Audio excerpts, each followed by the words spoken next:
안녕하세요. 오늘의 데일리 뉴스레터에 오신 것을 환영합니다. 1. 한국은 중국에 대한 보복을 시작한다. 2. 국가 부도 위기를 드러내다. 3. 한국 당국의 반응이 유럽을 감탄케 했다. 한번 진실을 알아봅시다. 최근 한중 갈등이 역사상 최고 수준으로 격화되는 가운데 중국이 한국에 넘지 말아야 할 선을 넘어버렸습니다. 자, 그런데 한국이 기막힌 방법으로 중국에 보복을 시작했습니다. 하루아침에 중국 최후방국이라 불리던 수십 개의 국가들이 일제히 중국과 무역을 전부 끊고 모두 한국산으로 교체하겠다는 폭탄 발표를 해버리자 중국은 국가 파산이 사실상 확정되는 분위기입니다. 도대체 한국이 어떻게 했길래 이렇게 하루아침에 중국 최후방 10개의 국가들이 이러한 파격적인 집단 행동에 나서도록 할 수 있었는지, 여기에 한국이 얼마나 강력한 쐐기 한 방을 날렸기에 중국이 국가 파산이라는 사상 초유의 위기를 겪게 됐는지, 지금부터 이 놀라운 소식 최고 수익률에서 여러분들에게 전해드리겠습니다. 최근 한중 갈등이 최고조에 달하자 중국이 한국에 대한 보복을 시작했습니다. 싱하이밍주한 중국 대사의 비외교적 발언으로 한중 갈등이 격화되고 있는데, 그동안 중국 정부가 과태료 폭탄 등으로 현지에 진출한 한국의 은행들의 목을 죄어온 사실이 밝혀져 논란이 되고 있습니다. 중국 현지 금융당국은 강도 높은 조사를 벌이며 지난해 과태료를 대거 부과 한국 은행들에 너무나도 큰 타격을 입히며 들쑤셔 놓았습니다. 14일 금융감독원 전자공시 등에 따르면 중국 금융당국은 지난해 중국 우리은행과 중국 하나은행, 중국 IBK 기업은행에 총 1743만 위안 약 31억 원의 과태료를 부과했습니다. 또 같은 해 4월에 중국 국가의원관리국은 중국 우리은행 국제수지보고 및 통계보고 오류를 이유로 과태료 20만 위안 3,600여만 원을 통보했습니다. 그리고 이어서 6월에 베이징 은행보험감독국은 중국 우리은행의 개인 경영성 대출 자금 용도 확인 및과 외화 지급 보증 내보외대 취급 소홀 등으로 과태료 90만 위안 1억 6천여만 원을 부과했습니다. 9월에는 중국 국가의원관리국 광둥성 분기 중국 하나은행에 외화 지급 보증 취급 소홀로 2,576만 위안 28억 2천여만 원 과태료를 부과했습니다. 이는 외환은행과 통합한 하나은행이 출범한 뒤 해외 금융감독 당국이 하나은행에 매긴 과태료 중 단일 건 기준 최대 규모였습니다. 이뿐만이 아닙니다. 중국인민은행은 중국 우리은행의 고객 신분 확인 의무 미준수 등 이유로 과태료 198만 위안 3억 5천여만 원을 부과했고, 이와 관련해 중국 우리은행 전 법인장은 과태료 4만 1천 위안 700여만 원까지 별도로 통보받았습니다. 어이가 없죠. 중국 하나은행도 경영성 불합 대출과 관련한 내부 동지 취약으로 베이징 은행보험감독국으로부터 과태료 350만 위안 6억 2천여만 원과 시정조치를 요구받았습니다. 한국 은행들 입장에서는 하루빨리 중국에서 모두 철수해버리고 싶지만 중국 현지에 거주하는 한국인 교민들과 기업들이 있어 철수 결정을 내리지 못하고 있습니다. 이들은 중국 은행들로부터 대출을 받기도 어려울 뿐만 아니라 차별을 당할 것이 분명하기 때문이죠. 이것이 끝이 아닙니다. 중국에 있는 우리 기업의 주재원 7명이 회사에 이틀간 억류된 일이 밝혀지면서 논란이 커지고 있습니다. 중국 텐진에 있는 국내 가전업체 위니아전자의 공장 건물 2층 회의실에서 한국인 주재원 7명이 이틀간 억류됐습니다. 그제 12일 오전 중국 측 협력업체 임직원 50여 명이 갑자기 들이닥쳐 건물을 점거하고 출입을 막았기 때문입니다. 이들은 현지 공안에 도움을 요청했지만 아무런 조치도 없었습니다. 건물을 점거한 50명의 중국인들은 위니아전자에 돈을 내놓으라며 협박한 것인데요. 사실 위니아전자는 코로나19 등으로 경영난에 빠지자 지난 2월 공장을 중국 회사에 팔았습니다.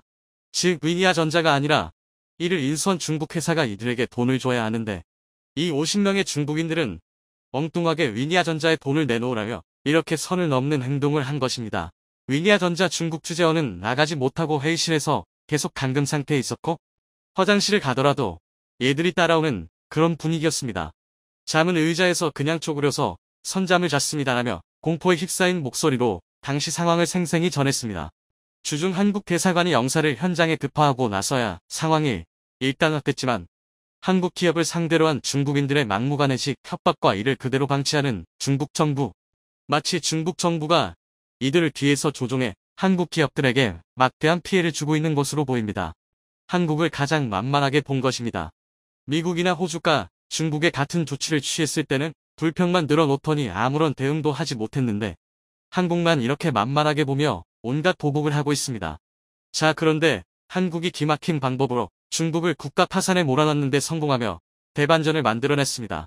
더 이상 중국이 감히 한국의 보복을 생각조차 하지 못하도록 만들어버렸습니다.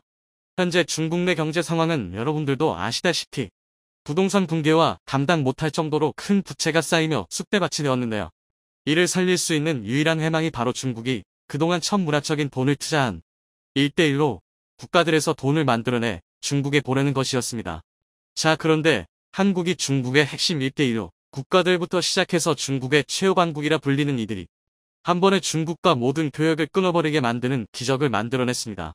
중국 외교관리들도 인정하는 중국 최고의 맹빵이자 중국 정부가 추진하는 1대1로의 핵심 국가인 파키스탄. 중국이 무려 62조 원을 투자해 파키스탄의 상하 수도와 도로, 철도, 항만 등을 대규모로 건설하고 있습니다. 중국과 군사협력이 돋보이는 곳은 바로 세르비아. 세르비아와 중국의 대테러 특수경찰부대는 지난해 첫 테러 진압 합동훈련을 진행하며 신밀호를 과시하기도 했습니다. 중국의 대테러 경찰부대가 유럽에서 합동훈련을 한 것은 처음 있는 일이었죠. 뿐만 아니라 세르비아는 중국의 군사용 드론 윙능 1호를 처음으로 수입한 유럽 국가로 꼽히기도 했습니다. 나이지리아는 2016년 극심한 경제난에 허덕일 때 중국의 구조 요청으로 800억 달러를 지원받은 바 있습니다. 석유가 풍부한 나이지리아에서 중국은 유전, 가스전 사업에 많은 투자와 공을 들이고 있습니다. 이외에도 중국 기업들이 나이지리아의 철도, 공항, 도로 등 부문을 중심으로 수십억 달러에 이르는 인프라 개발 프로젝트를 진행 중입니다. 자, 그런데 이렇게 중국으로부터 천문학적인 지원을 받으며 중국의 최후방국이라 불리던 국가들이 최근 갑자기 중국을 향해 폭탄 발표를 했습니다. 중국과 모든 무역을 끊고 이를 모두 한국산으로 대체하겠다라고 말이죠. 도대체 무슨 일이 일어났길래 이들이 갑자기 중국을 배신했을까요? 친중국으로 유명한 세르비아가 러시아와 중국을 배신하기로 확정했습니다. 최근에는 러시아가 아닌 우크라이나에 살상무기를 지원한다는 극비 문서가 노출되기도 해 화제가 됐는데요. 유럽 내 44개 국가 중 우크라이나 침공에 러시아에 대한 서방 경제 제재 유일하게 불참한 나라인 세르비아가 우크라이나에 살상 무기를 지원하기로 약속한 것으로 온라인 유출의 미 기밀 문서에 나타났다고 12일 로이터 통신이 보도했습니다. 게다가 세르비아는 그동안 중국산 무기를 주로 수입해서 썼는데 최근 주변국인 폴란드 등이 한국산 무기를 도입해 전면 배치, 시범 훈련을 시행한 모습을 보더니 중국산 수입을 중단하고 한국산 무기에 대해 높은 관심을 보이는 것으로 전해졌습니다. 중국의 모든 인프라 건설을 맡기던 나이지리아도 중국과 거래를 갑자기 끊어버리더니 한국 건설사들에 모두 몰아주었습니다. 특히 대우건설은 지난 2일 나이지리아 공영석유공사 NNPC 자회사인 카두나 정유와 KIPC 발주한 카두나 정유시설 긴급보수공사 계약을 체결했다고 3일 밝혔는데요. 공사 규모만 무려 7천억 원이 넘습니다. 중국은 나이지리아 정부에 강하게 항의했지만 나이지리아 정부는 중국 고위 관계자를 만나주지도 않고 거부한 것으로 전해졌습니다. 중국 최후방국들이 일제히 한국과 손을 잡아버리자 중국은 국가 파산이라는 역사상 최대 위기에 직면했습니다. 부동산 부실과 지방정부 채무 급증, 투자자금 이탈에 따른 위안화 가치 하락, 기업들의 실적 악화 등이 서로 맞물리면서 세계의 공장이라는 옛날의 화려한 명성도 퇴색되고 있습니다. 이에 더해 중국 1대1로 핵심 국가들이 갑자기 중국을 배신하고 한국과 손을 잡으면서 마지막 희망조차 사라져버렸습니다. 일각에서는 잃어버린 30년을 경험하고 있는 일본의 전철을 밟을 수 있다는 우울한 전망도 나오고 있습니다. 중국을 완전히 쓰러뜨리기 위한 LG의 쐐기의 한방도 나왔습니다. 세계 배터리 1위 기업 LG에너지솔루션은 중국과의 관계를 끊어버리는 과감한 결단을 내린 것으로 전해졌습니다. 이를 위해 호주 등과 손을 잡았는데요. LG엔솔은 호주 배터리 소재 장비 기업인 노보닉스와 인조의견 공동개발 협약과 전략적 투자 계약을 체결했습니다. 인조의견은 배터리 응급제의 핵심 소재로 지난해 중국산 수입액 비중이 91.1%에 달했는데 이를 호주로 대체한다는 것입니다. LG전자도 중국을 손절해버리고 중동과 아프리카 시장에 적극적으로 진출하기로 했습니다. 현지화 맞춤 경영 전략으로 아프리카에서 최적화 제품을 생산하는 데 성공하며 최근에는 중국산 전자제품으로 도배됐던 아프리카에서 LG 열풍이 일어나며 중국 기업들이 막대한 타격을 입고 있는 것으로 전해졌습니다. 오늘도 감사합니다. 최고로 멋진 하루 보내시길 바랄게요. 독일은 유럽에서 가장 큰 경제 국가 중 하나로 중국의 불법적인 무역 제재 조치에 대해 완전히 통제되어 경제가 완전히 통제되었습니다. 독일 정부는 이 문제를 혼자 해결할 수 없어 한국 당국에 도움을 청했습니다. 한국 당국의 예상치 못한 대응은 유럽 전체가 존경하게 만들었습니다. 한국은 자신들의 정보자원과 경제적인 관계를 활용하여 독일이 중국과 대처할 수 있도록 도왔습니다. 한국은 독일을 위해 새로운 무역 조치를 제안하여 다른 시장을 찾고 경제를 다각화할 수 있도록 도왔습니다. 또한 한국은 독일이 새로운 제품을 개발하고 중국과 경쟁할 수 있도록 IT 기술 역량을 향상시키는 데 도움이 되었습니다. 한국의 대응은 아시아 국가들이 자신들의 경제를 발전시키는 것뿐만 아니라 전 세계 국가들에게 도움을 주려는 노력을 하고 있다는 것을 보여주어 유럽 전체가 존경할 만합니다. 이것은 글로벌 경제 발전을 위해 국가 간 협력과 연결의 중요성을 보여주기도 합니다. 하지만 이 이야기는 그냥 그것만으로 간단한 것은 아닙니다. 우리는 이 문제를 더 자세히 살펴보고 독일에서 놀라운 결정을 내렸습니다. 중국의 선 넘은 행동에 여러 번 당황했던 독일에서 더 이상 중국을 참지 못하고 단교 선언과 퇴출 조치를 취한다고 하는데요. 베를린에 위치한 중국 대사관 폐쇄는 물론 중국 대사 퇴출까지 이어지며 강경한 태도로 바뀐 가운데 한국과의 협력 강화를 외치며 독일은 중국과 거리두기에 나섰죠. 당황한 중국은 독일의 마음을 다시 잡기 위해 애원하는 상황. 대체 무슨 이유 때문에 중국과 독일은 인연을 끊게 되었는지 지금부터 자세한 이야기를 설명해 드리겠습니다. 수년 동안 변하지 않을 것으로 보였던 관계가 최근 금이 가면서 독일이 중국을 향해 보이던 태도가 바뀌었습니다. 중국과 인연을 유지하며 비즈니스 파트너로 굳건한 관계를 유지하던 황금기는 이제 옛말이 되었습니다. 그리고 현지 시간으로 15일 독일 총리는 충격적인 발표를 하게 됩니다. 바로 중국을 상대로 한 단교 선언인데요. 중국의 행동에 더는 참기가 어렵다는 반응을 보인 것이죠. 이를 위해 베를린에 위치한 독일 대사관 석의 조치는 물론 우켄 주독일 중국 대사를 초치하는 행보를 보였죠. 메르켈 총리는 실리를 중요하게 여겨 중국과의 무역이 독일에 도움이 된다는 이유로 중국의 횡포를 무시하곤 했습니다. 국제적인 중국 제재가 필요한 자리에서 메르켈은 중국과의 무역의 중요성을 강조하며 이에 대한 발언을 회피하거나 중국 기업의 독일 투자 유치를 위해 중국 기업인들을 초청하는 행사를 열는 등 중국인을 향해 열려 있었습니다. 그러나 이러한 호의를 중국인들은 남용했죠. 중국 공관과 기업을 중심으로 독일인들에게 적극적인 로비를 하는 한편 독일 정부의 친중국 인사를 배치하려는 움직임을 보이며 독일 정계를 그들 손에 쥐려고 했기 때문입니다. 그뿐만 아니라 중국 기업의 입구로 독일이 도와주기를 바랬죠. 관세는 물론 비유럽 국가에 대한 장벽이 높게 유럽은 아시아 국가가 쉽게 침입하기 어려운 곳인데요. 독일은 유럽 국가들 중에서 그나마 우호적인 모습을 보였기에 중국이 그 틈을 비집고 독일을 전진기지로 삼아 서유럽 세계에 자국 상품 수출을 하려고 마음을 먹었습니다. 독일 기업들도 마찬가지였죠. 중국 시장에 진출하고자 한 독일 기업들은 메르켈과 마찬가지로 슐츠 총리를 구슬려 원하는 것을 얻으려고 했습니다. 그러나 슐츠 총리는 뜻밖의 모습을 보이며 중국과의 협력을 거절했죠. 독일 주간 슈피겔시는 최근 폴크스바겐이 중국 진출을 위해 정부에게 투자 보증을 요청했다는 소식을 전했습니다. 독일 정부는 이 보증에 대해 폴크스바겐에게 거부 의사를 밝혔죠. 1980년 헬무트 콜 총리 시절부터 정부가 기업의 중국 투자에 거부했던 사례는 없었습니다. 그동안 독일의 수출을 위해 정부는 기업이 요청한 건에 대해 특별한 경우를 제외하고는 제한을 걸지 않았죠. 그런데 이번에는 특별한 이유가 없었음에도 불구하고 단지 중국이라는 이유만으로 독일이 투자 보증을 거절하는 한편 폴크스바겐 외에 다른 독일 기업들이 중국 투자를 요청하는 요청서도 거절 의사를 표현하며 다른 모습을 보인 것입니다. 게다가 호주가 주관한 피치 블랙 훈련에 독일이 공군을 파견하면서 중국에서 큰 파장이 일었습니다. 현재 호주는 중국과 적을 진 국가로 대중국 동맹에 있어 핵심적인 역할을 하는 곳인데요. 이곳에 군사를 보낸 곳들은 중국과 거리를 둔 국가들이 대부분입니다. 특수한 예외를 제외하고는 군병력을 보낼 이유가 없는데 독일은 그럼에도 불구하고 유로파이터 6대를 호주 훈련에 보내며 중국과 거리를 두겠다는 확실한 의사표현을 한 것이죠.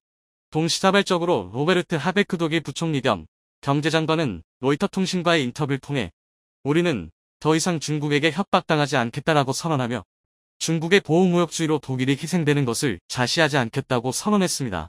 독일의 대중국 무역 수출 비중은 전체 무역 수출 비중에서 9.5%를 차지하는데요. 전체 국가들 가운데 1위에 해당하는 규모입니다. 엄청난 타격을 입을 수도 있는데도 불구하고 독일은 과감한 판단을 내린 것인데요.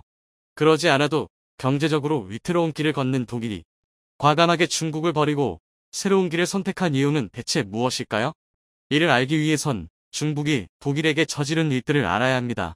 올해 9월 영국에서 의미심장한 보고서가 발간되었습니다. 국제인권단체 세이프가드 디펜더스가 발간한 보고서에는 심상치 않은 내용이 적혀져 있었는데요. 바로 중국 공안이 전 세계에 걸쳐 비밀 경찰서를 설치했고 공작원들을 동원해 반 시진핑 인사들을 몰래 구금하거나 살해하는 등 다양한 공작 활동을 통해 조직적으로 활동했다는 사실을 알린 것입니다. 중국 공안이 부르는 이들 비밀 경찰서의 명칭은 백십 해외 서비스 스테이션인데요. 당초에 이 조직 설치 명분은 중국인을 대상으로 한 보이스피싱 범죄를 잡기 위한 것으로 범죄 조직 일망타진을 위해 만들어진 것이죠. 그러나 실제 활동은 보이스피싱과는 관련이 없었죠. 중국 공산당 통일선 전부 산하의 조직과 관련이 있는 비밀 경찰서는 중국 음식점, 편의점, 배달업체 등 다양한 모습으로 그 진짜 정체를 숨기고 공작 활동을 벌였습니다. 이들 보고서 발간에 중국은 사실을 일부 인정하며 작년 4월부터 올해 7월에 1일까지 중국인 약 23만 명을 형사처벌을 위해 귀국하는 절차를 밟았다고 말하며 비밀 경찰서 운용과 운송 인원까지 공개했죠. 원칙적으로 스테이션은 수배자를 검거해 송환할 법적 권한도 없고 타국의 땅에서 수사 행위를 하는 것은 월권 행위입니다. 심지어 상대 국가의 어떠한 허가 요청도 하지 않고 벌인 일이었죠. 독일은 특히 110 스테이션의 주요 기지로 활용되었습니다. 중국 공자 학원을 겉에 내세우고 공작원들이 독일 주요 도시에서 버젓이 활동, 시진핑과 관련해 안 좋은 소리를 한 인물들을 몰래 구금하는 행동을 저지른 것입니다. 프랑크푸르트에 위치한 스테이션 기지는 독일 공관과 매우 가까이 위치한 곳으로 독일 공권력을 비웃는 것처럼 보이는 행동이라 할 수 있습니다. 이에 대해 독일 정부는 강한 불만을 표출했죠. 이미 공자학원에서 중국 로비스트들이 독일 정치인들을 대상으로 비밀리에 정보를 캐내려 했던 전적이 있었는데 또 한 번 중국 스파이들이 독일 땅에서 활보했다는 사실을 간접적으로 알게 된 것이기 때문인데요. 이 밖에도 중국 해커 그룹이 독일 주요 회사들을 향해 지속적으로 해킹을 시도한 사실이 발각되는 등 독일 정부는 중국이 저지르는 뻔뻔한 불법 행위 시도에 경악했죠. 중국 소속 그룹인 해킹그룹 원티가 독일 기업인 바스프와 지멘스를 대상으로 기밀을 빼내려 한 흔적을 독일 정보부가 발각, 독일 정부가 중국에 경고를 보낸 일도 있었습니다. 연이은 중국의 일탈 행위는 실리 무역을 추구하려는 독일의 인내심을 바닥까지 끌어내렸죠. 위구르 인권 문제에 대해서도 중국의 양면성이 드러났고 독일 기업인들도 중국 정부에 의해 차별받는 일들이 잇따르면서 독일은 더는 중국을 감쌀 이유가 없어진 것입니다. 특히나 점점 중국 수출에 의존적인 형태의 독일 내부에서는 자성의 목소리가 점점 커지고 있었습니다. 프랑크푸르트에서 열린 회의에 참석한 도이치뱅크 크리스천 봉제 최고 경영자는 이 사실을 주목해야 한다고 역설했죠. 독일이 러시아의 천연가스를 지나치게 의존한 결과 에너지 위기를 맞은 것처럼 현재 독일은 중국 수출에 의존하면서 자립할 힘을 잃고 있다고 주장했습니다. 숄츠 총리도 이 주장에 동의하며 탈중국을 선언, 단교 조치까지 취하며 강경한 자세로 돌변한 것이죠. 실리로 포장하기에는 한참 선을 넘은 중국을 독일은 인내할 수 없었던 것입니다. 군사적으로도 중국에 대응할 준비를 진행 중인데요. 에버하트 촐은 독일 국방참모장관은 로이터 통신 인터뷰를 통해 중국군의 군사력 축적 과정을 지켜보고 있으며 이를 경계하고 있다고 말하며 중국군을 명확하게 언급했습니다. 민주주의 국가들과 발걸음을 맞춰야 한다는 숄츠 총리의 결단은 독일을 변화의 바람으로 몰고 있는 셈이죠. 올해 초 독일과 공조를 강조하며 중국 독일의 무역 확대를 요청했던 리커창 총리는 갑작스럽게 바뀐 변화에 당황했다고 하는데요. 심지어 군사까지 호주 훈련에 파견하면서 대립하고 중국 대사 초치와 단교까지 이어진 일련의 흐름에 대해 중국을 죽이려고 하는 행위라고 지적하며 중국도 독일의 행동에 가만히 있지 않을 것이라고 의사를 밝혔죠. 실제로 현지 시간으로 21일경 중국은 주중 독일 대사를 초치하는 모습을 보이며 베이징에 있는 대사관 폐쇄 결정에 나서는 등 즉각 보복 움직임을 보였죠. 무역 보복까지도 선언하면서 중국은 독일을 억누르려고 했지만 독일은 믿을 수 없는 중국과의 인연을 버리고 신뢰할 만한 파트너인 한국과 더욱 가까워지고 있습니다. 특히 태양광 산업에 의존하며 친환경 에너지 영역에 있어서 중국의 뜻대로 끌려가던 독일은 원전으로 방향을 틀면서 원전 기술을 가진 한국에게 도움을 요청하고 있는데요. 당연히 독일의 요청에 한국은 도움을 주며 원전 수출까지 내다본 가운데 중국은 강경하게 나오는 독일의 태도에 제대로 반응을 하지 못하는 상황. 현재 미국의 금리 인상으로 신흥국들에 몰렸던 자본들이 최근 미국의 금리 인상 기조가 이어지면서 세계 경제에 들이온 어두운 그림자가 더욱 짙어지고 있습니다. 물론 우리나라 경제도 안 좋은 영향을 받고 있지만 그동안 막대한 부채를 통해 건강하지 못한 경제 성장을 해온 국가들 위주로 위기가 더욱 증폭되고 있는데요. 그 중에서도 경제 전문가들이 가장 예의주시하는 국가는 바로 중국입니다. 올해 상반기까지 중국의 국가 부채는 국내 총생산 GDP의 275%를 기록하는 등 역대 최대 수준에 도달한 상태인데요. 문제는 중국 내 모든 동계와 부채 등 대외적으로 알려지는 데이터는 중앙정부의 강력한 통제 안에 있어 어느 정도 불리한 점을 감추고 유리한 점을 부각시키는 것이 가능합니다. 그 결과 중국의 자본 금융시장은 다른 선진국에 비해 불투명하다는 것이 익히 알려져 있고 결정적으로 중국에 투자하는 해외 투자자들의 불안 심리를 가중시킬 만한 요소와 데이터는 중앙정부 차원에서 축소시키기도 글로벌 신용평가 기관들은 중국 중앙정부에서 밝힌 경제 관련 정보를 완전히 신뢰하지는 않고 있습니다. 그럼에도 현재 중국 당국은 자국의 부채 수준을 감당할 수 있다는 계산이지만 미국 기준금리가 높아지면서 중국이 부담해야 하는 부채와 이자 비중 역시 눈덩이처럼 커지고 있습니다. 과거처럼 중국 경제가 급성장하던 시기라면 부채와 이자가 급증하더라도 더 높은 성장률로 메꿀 수 있지만 문제는 이를 뒷받침해주던 중국의 성장 동력이 점점 꺼져간다는 것입니다. 게다가 중국이 급성장하던 시기에 진행한 1대1로 프로젝트를 통해 경제 사정이 좋지 못한 개발도상 국가들에게 막대한 자본을 빌려주고 높은 이자로 돌려받고자 했지만 스리랑카와 파키스탄들 1대1로 참여국들의 디폴트가 이어지면서 중국이 그들에게 빌려준 자금 회수가 불투명해진 상황입니다. 중국 역시 대출해준 자금을 회수하지 못한다면 중국은행과 금융권을 중심으로 연쇄적인 디폴트가 확산되는 것이 우려되고 있습니다. 이 밖에도 중국 경제가 예전만 못하다는 근거 중 첫 번째는 생산 가능 인구수 감소입니다. 불과 몇 년 전까지만 해도 출산율이 높아 산하 제한 정책을 펼쳤던 중국은 현재 일본보다 출산율이 낮아진 상태이며 2022년을 기준으로 인구 감소 단계에 접어들어 생산 가능 인구수가 점차 줄어든다는 것입니다. 두 번째로 글로벌 기업들의 탈중국 러시입니다. 많은 인구수와 저렴한 인건 비용 그리고 대규모 시장은 글로벌 기업의 중국 투자를 이끌어왔는데요. 글로벌 기업들의 기술력과 자본을 충분히 흡수한 중국은 현재 노골적인 지국 기업 우대 정책으로 해외 자본을 배척하고 있습니다.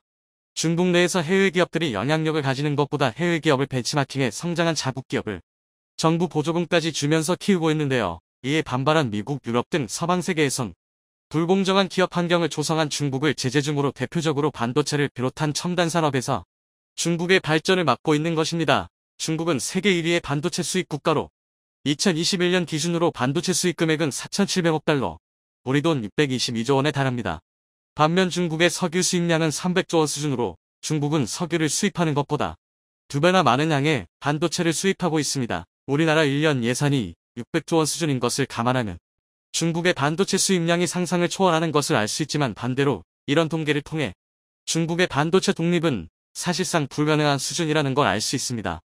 시진핑 주석은 반도체 굴기를 통해 2025년까지 반도체 필요량의 70%를 자급자족하겠다는 계획은 이미 물거품이 되었고 현재 중국 반도체의 자급률은 4% 수준에 불과합니다. 그만큼 미국과 유럽의 반도체 제재가 효과적으로 작동하고 있으며 반도체 기술의 경우 하루가 다르게 발전하기에 기술 격차가 곧 경쟁력으로 작용하는데요. 중국은 한국과 기술 격차가 5년 이상 나기에 통계적으로 경쟁 자체가 불가능한 수준입니다. 그런데 반도체 굴기에 실패했지만 그동안 한국이 세계 1위를 제패하던 디스플레이 LCD 분야에서 중국의 공격적인 추월으로 세계 1위를 내주었습니다. 그런데 기술 수준이 높지 않아 진입장벽도 낮은 LCD의 경우는 중국의 1위 자리를 내주었지만 최근 프리미엄 스마트폰과 전기차용 디스플레이 고해상도 TV 패널에 탑재되는 올레드는 오래전부터 원천 기술을 확보해 한국의 세계 시장 점유율 80% 가까이 차지하는 등 선두를 달리고 있는데요. 올레드 기술 수준은 매우 높고 진입장벽이 높아 후발주자가 쉽게 진입할 수 없는 분야이지만 LCD 사업으로 자본금을 마련한 중국이 자국 정부의 지원금을 등에업고 올레드 산업에서도 맹렬한 추격을 하고 있습니다. 2022년 올해 기준으로 중국 내 최대 디스플레이 업체 BOE에선 생산량을 빠르게 확충하며 점유율 30%까지 늘리려는 시도를 하고 있는데요. 미국 아이폰에 탑재되는 올레드 디스플레이 납품에 성공하며 더욱 빠르게 공장 증설과 공격적 투자를 감행하고 있습니다. 하지만 최근 미국 정부에서 중국제 반도체에 이은 디스플레이까지 제재하는 방안을 마련해 중국 디스플레이 업계는 물론이고 여기에 수십조 원의 지원금을 투자한 중국 정부마저 비상에 걸렸습니다. 미국 현지 다수의 IT 매체와 경제지에선 미국 정부가 중국 디스플레이 업체에 납품되는 핵심 소재와 제조 장비 수출을 제한하도록 하는 방안을 검토 중이고, 해당 제재가 시행되어 중국제 디스플레이가 퇴출되는 경우 글로벌 경제에 미치는 영향과 스마트폰, 자동차부터 TV 시장까지 디스플레이가 사용되는 산업 전반에 미치는 영향을 검토 중이라는 소식이 전해졌습니다. 이번에도 중국은 디스플레이 제재를 정면으로 받을 수밖에 없는 이유가 있는데요. 제일 먼저 디스플레이 생산의 핵심 제조 장비는 전부 미국의 특허가 적용되어 생산되고 있습니다. 게다가 올레드 소자의 핵심 발광 물질인 도펀트는 미국 유니버셜 디스플레이에서 90%에 달하는 점유율을 가지며 독점적인 시장 지위를 가지고 있습니다. 그리고 미국 기업인 코닝은 올레드 유기발광 소자가 내는 빛이 제대로 투과될 수 있는 유리기판을 제작하고 있는데요. 압도적인 기술력으로 시장 점유율 70%를 가지고 있습니다.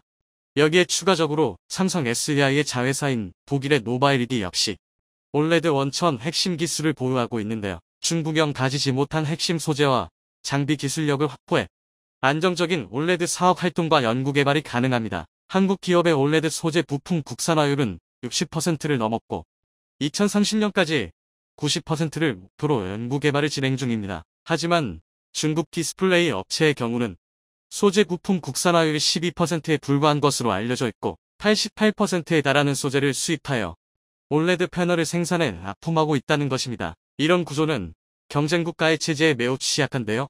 미국이 이런 상황을 노린 것으로 보입니다. 한국 기업들은 과거부터 이런 상황을 충분히 겪고 현재는 면역이 생긴 것으로 보이는데요. 대표적으로 중국의 사드보복과 일본의 반도체 소재 수출 규제로 인하 국내 기업들은 해외 수입에 의존하던 핵심 소재를 국산화했으며 자금률을 급격하게 끌어올렸습니다. 주변 경쟁 국가들의 이런 견제는 한국의 핵심 산업의 종말을 가져다 주기보다 스스로 극복하는 능력을 키워주면서 오히려 성장의 발판이 되는 계기가 되었는데요. 반면 중국에 시행되는 제재는 그렇지 않습니다. 반도체와 올레드 원천 기술을 보유한 미국의 제재는 중국 디스플레이 산업은 반도체 산업과 마찬가지로 모래성 무너지듯이 무너질 것이란 전망입니다. 마치 중국을 대표하는 IT 업체인 허웨이가 중국 내 스마트폰 시장 점유율 1위를 차지하다가 미국의 제재 이후 단 2년 만에 점유율 5% 이하로 하락한 것처럼 디스플레이 업체, 특히 기술, 진입장벽인 옵도, 해외 소재와 장비에 의존을 많이 하던 올레드 산업이 직격탄을 맞게 될 것이란 분석이 나오고 있습니다. 중국 디스플레이를 대표하는 BOE는 최근에 상승세와 자국 정부 지원금을 이용해 생산 공장 라인을 공격적으로 확장해왔습니다. 지난해 공장 생산량이 6천만 대 수준이었지만 중국 청도와 면양 지역의 최신 올레드 생산 라인을 가동하면서 곧 연간 생산량 1억 대 돌파할 것이라는 계획인데요. 이는 디스플레이 업계에서 전례 없던 공격적인 투자입니다. 그런데 BOE는 여기서 그치지 않고 충칭 지역에 새로운 올레드 공장을 건설 중에 있어 올해 말부터 가동에 나설 것이란 계획입니다. 여기마저 가동이 시작되면 BOE의 연간 디스플레이 출하량은 1억 2천만 대 수준으로 글로벌 시장 점유율 40%가 거뜬한 상황입니다. 하지만 소재 부품 장비를 자급자족할 기술력이 없는 중국은 미국의 본격적인 제재 앞에 수십조 원을 투자한 공장을 가만히 내버려둘 상황에 놓였습니다. 우선 공장에 투입될 소모성 장비와 부품의 수입이 즉시 중단되게 되며 올레드의 핵심 소자들 수입 역시 막히게 돼 세계 시장에서 경쟁할 만한 고품질 올레드 생산이 원천적으로 불가능해집니다. 그런데 이런 제재는 한국 기업들에게 긍정적인 영향을 주게 될 것으로 보입니다. 현재 BOE 매출을 담당하던 미국 기업들은 BOE와의 거래를 끊을 것이며 삼성과 LG 디스플레이가 반사 이익을 얻게 될 것이라는 전망입니다. 현재 중소형 올레드의 경우는 삼성 디스플레이에서 70%, LG 디스플레이가 15%, 중국 BOE가 15% 수준으로 세계 기업에서 점유율을 나눠 가지고 있는 상황이었는데요. BOE가 제재로 타격을 받으면 자연스럽게 삼성과 LG가 파이를 나누게 된다는 것입니다. 그런데 미국의 제재 말고도 BOE에게 닥친 위기가 있는데요. 빠르게 공장 설비를 늘리면서 구매한 올레드 생산 장비에 구매된 납기일이 밀렸다는 것입니다. 장비를 지급받은 지 30일 내로 대금 지급을 완료하던 BOE는 지난 9월부터 경영 악화로 인해 대금 지급일을 90일 이내로 완료하겠다는 일방적인 동보를 해왔는데요. 이로 인해 디스플레이 업계에서 BOE에 대한 신뢰도가 많이 하락했으며 여기에 업계 관계자들은 미국이 중국 디스플레이를 제재한다는 소식에 BOE가 제일 먼저 가장 큰 타격을 입을 것이라 예상하고 여기에 납품한 장비업체들이 납품 대금을 제때 받지 못할 가능성을 우려하고 있습니다. 중국의 올레드 점유율은 2017년엔 1%에 불과했지만 2022년 현재 15%까지 상승하는 등 5년 만에 15배가 증가했습니다. 우리 업체들은 몇 년 전만 해도 LCD 시장 점유율 1위였지만 현재는 중국의 과반 이상의 점유율을 내주고 LCD 산업에서 사실상 철수했는데요. 고급 기술이 투입되어 고부가 가치를 낼 수 있는 올레드에서도 중국의 추격에 꼬리가 잡힐까 하던 우려는 미국의 글로벌 제재로 일단락될 것으로 보입니다.